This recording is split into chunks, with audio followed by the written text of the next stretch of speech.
In this video, we'll discover a guide to an organized mind. So, now that you understand all the benefits of an organized mind, you've got some ideas of the areas of your life that can be improved by taking back this control. You need to know how to get to that point.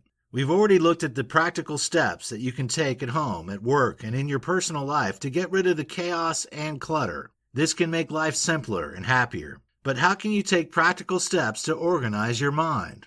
Here are a few top tips to get you started. Make lists and journals. Many people find that making lists or starting a journal is a good way to clear their minds. It will get rid of all the clutter that prevents them from moving forward in their lives. You may find that you're unable to focus on the tasks that you need to accomplish because they seem to be running over and over in your head. Composing a list of all the jobs and chores that you need to accomplish will help to set those intrusive thoughts free. Having a checklist of everything you need to get done will help you to see at a glance all that must be got through by the end of the day, week, or month. When you can tick each one off, you will experience a great sense of well-being at a job well done. Journaling is another useful strategy. It can be used to great effect to clear your mind and get rid of the clutter that prevents you from moving forward with your life. You may be feeling anxious, stressed, or depressed about situations in your life. Keeping notes in a diary or journal will help to bring some clarity to the situation, put it into perspective, and enable you to find a way forward. It will also help you to release the tension that builds up when you're unable to express yourself and unleash the feelings that are causing you misery. Journaling also helps you to spot patterns in your life. It helps you to identify precisely what makes you feel miserable, stressed, angry, or anxious. You can take action to avoid those triggers or address them in a healthy way the next time those situations arise. Learn to let go. It can be hard to learn how to let go since many of us are raised in an environment where we cling on to things, whether those be possessions, emotions, or relationships. Unfortunately, this tends to apply to both the positive and negative ones. Everyone will go through times in their lives when they feel unhappy, angry, or frustrated.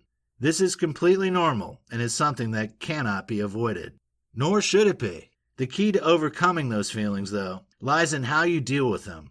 Do you dwell on them and ruminate over them repeatedly? Or do you find a way to release them from your mind and let them go?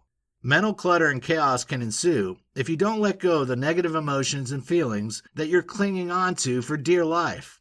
The longer you spend focusing on them, the less time and energy you have available for the positive emotions that you need to get the most out of life. While all this makes sense, it can be harder than you imagined to let go of those negativities. So here are a few expert tips to help you. Face the pain. If you're feeling anxious or stressed, your knee-jerk reaction will be to protect yourself and hide from the emotional upheaval. However, you need to go through the negativity to begin the process of recovery. If you delay the process, you'll never be able to completely overcome what you're feeling. Don't lie to yourself. Identify every part of the negative emotions you're experiencing. Don't try to convince yourself that things aren't as bad as they could be.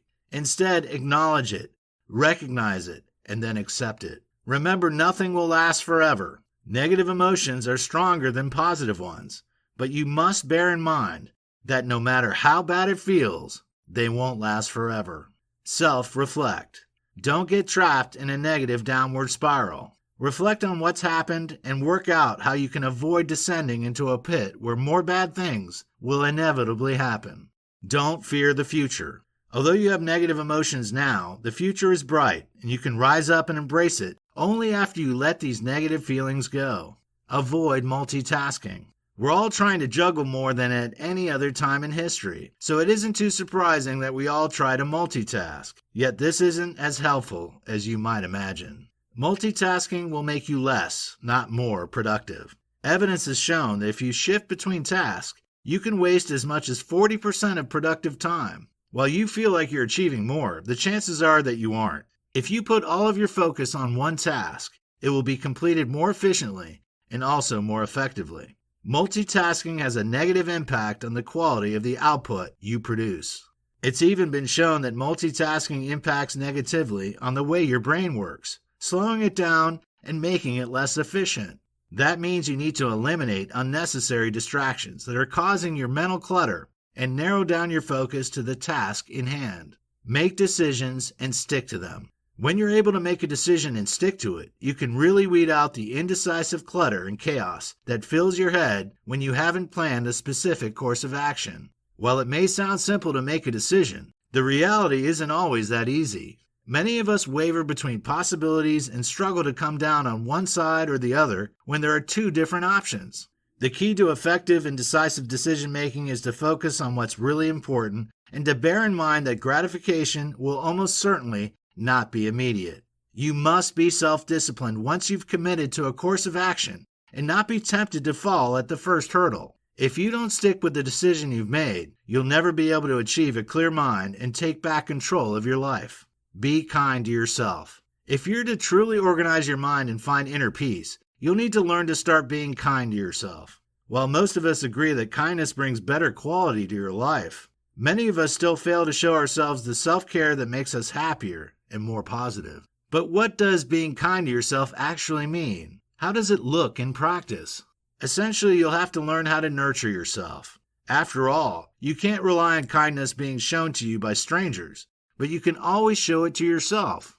Being kind to yourself means looking after your own physical and mental well-being. It means having disciplined health habits and living a balanced lifestyle. This comes in the shape of getting enough quality sleep, taking exercise to strengthen your muscles, keep your heart healthy and help you stay flexible, and drinking plenty of water. It means going to the doctor if you experience a health problem, and adopting healthy coping mechanisms to get you through the challenges and stresses of everyday life. Remember, too, that being kind to yourself is an ongoing process. It doesn't mean taking a couple of days to nurture yourself if you're feeling especially low or distressed. It means taking regular time every day and week to look after your well-being. Don't wait until you're sick to care for yourself. Don't wait until you're exhausted before you take a break. Prevention is better than cure, so make sure you adopt a maintenance self-care regime.